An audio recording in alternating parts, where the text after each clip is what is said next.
We often imagine billionaires living in a nonstop parade of luxury, private jets, yachts, designer clothes, red carpet events, the works. But what if that's not really the full story? What if behind the mansion gates and the security cameras, what if many of these billionaires are actually some of the loneliest people in the world? In this video, we're diving deep into the surprising truth about what it really looks like when you have more money than you could possibly ever spend. By the end of this video, you're going to see an extreme side of fortune that most people never talk about. And you'll walk away with lessons that you can use today to truly live a rich life, no matter what's in your bank account. I'm Dr. Brad Klontz, financial psychologist, professor, and best-selling author of Start Thinking Rich. If you want to understand how not just to make money, but the psychology that shapes your financial destiny, hit subscribe and turn on notifications. Now let's get into it. Private jets, super yachts, red carpet parties. Is this really the billionaire lifestyle or just a fantasy being sold to you? Let's be honest. Most of us have been sold a fantasy. Scroll through Instagram and you'll see a billionaire highlight reel,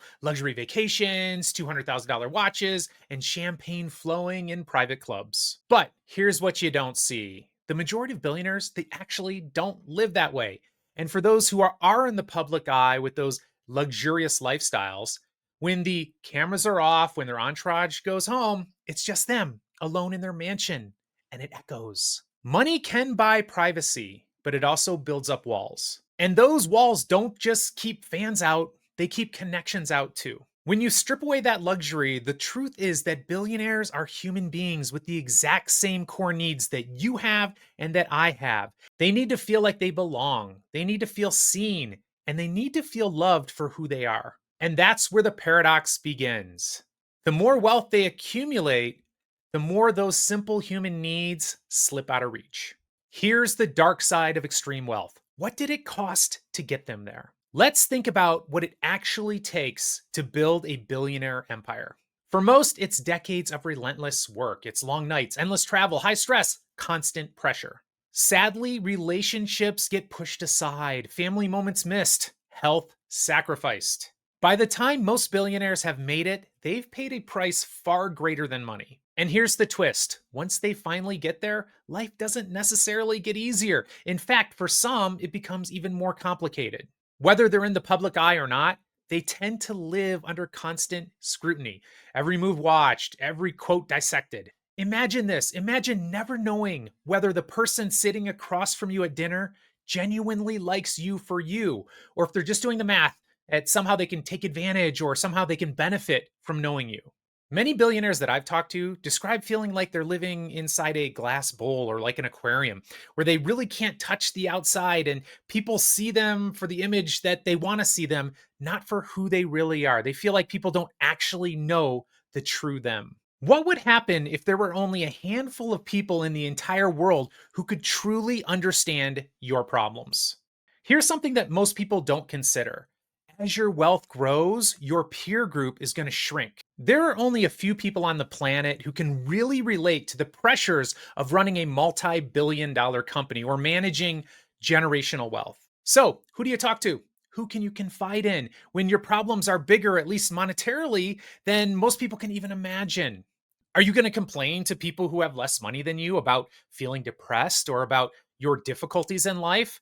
Are they going to laugh at you? Are they going to think it's a joke? Are they going to show you any sympathy? Probably not. Add in the layers of security and barriers that many billionaires need, the ones who are in the public eye, bodyguards or gated estates, private jets because they can't fly commercial without making a scene. And what you get is a lifestyle designed for protection and loneliness, not connection. And then there's the yes sir effect. When everyone depends on you for their livelihood, they're going to stop telling you the truth. As a matter of fact, they're not even going to take the risk of telling you the truth. They don't want to lose their livelihood. Instead, they're going to tell you exactly what they think you want to hear. And over time, this is going to create a mental bubble where you're going to lose touch with the rest of humanity. And that's how you end up in a lonely echo chamber where your ideas go unchallenged, even your bad ideas. Or if you're misbehaving, people don't even want to tell you. They don't want to give you feedback.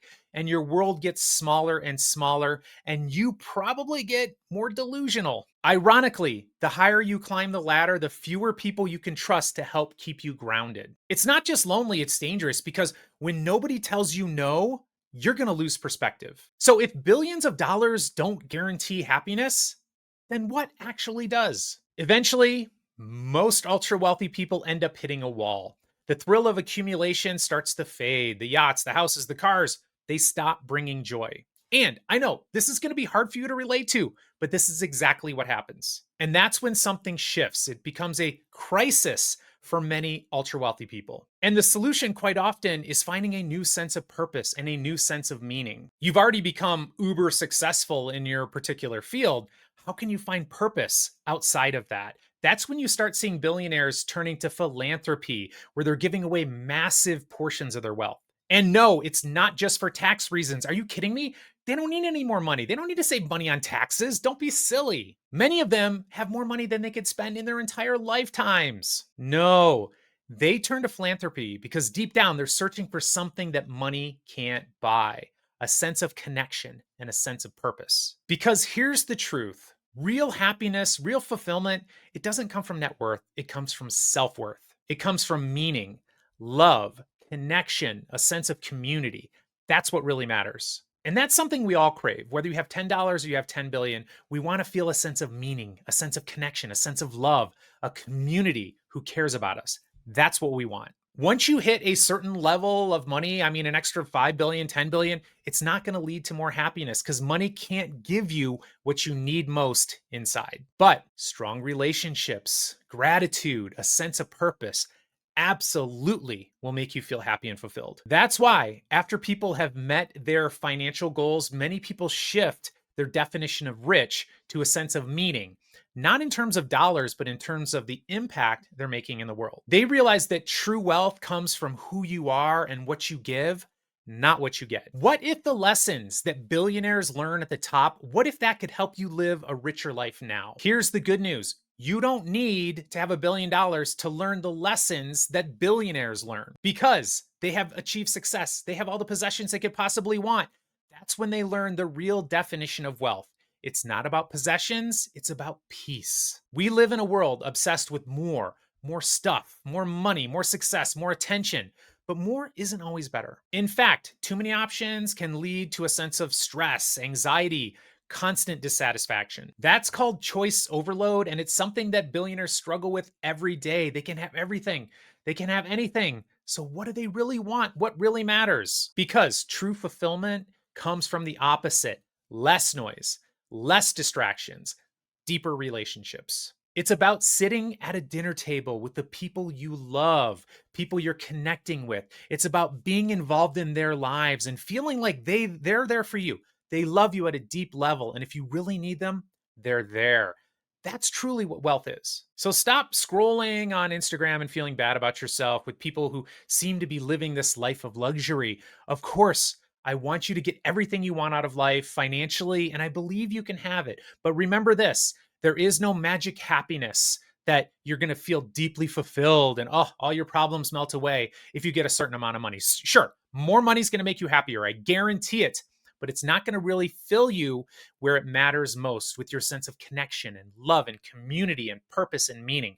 And you can have that right now. As a matter of fact, it will help you become more financially successful if you can stay in that sense of purpose and in that sense of gratitude. True wealth is about meaningful work and a purpose-driven life, knowing that your life matters, knowing that you're having an impact on the rest of the world in a positive way, regardless of your current net worth. So the question truly is this: it's not about how much money I have, it's about how deeply I'm living my life. How deeply are you living your life right now, in this moment? So I want to hear from you right now in the comments. Do you think wealth makes people happier, or do you believe that there's some loneliness on the other side of that ultra wealthy success? Drop your thoughts in the comments. I think this is a conversation really worth thinking about. The fantasy of a billionaire life really does look glamorous, but the reality is far more complex. Immense fortune can bring trust issues and disconnection and feelings of isolation. But it can also teach you about what matters most. Happiness is really not about the money, it's about meaning. The richest life you can live really isn't determined by the size of your bank account. It's defined by your purpose, your relationships, and your emotional well-being. If you want to start building that kind of wealth,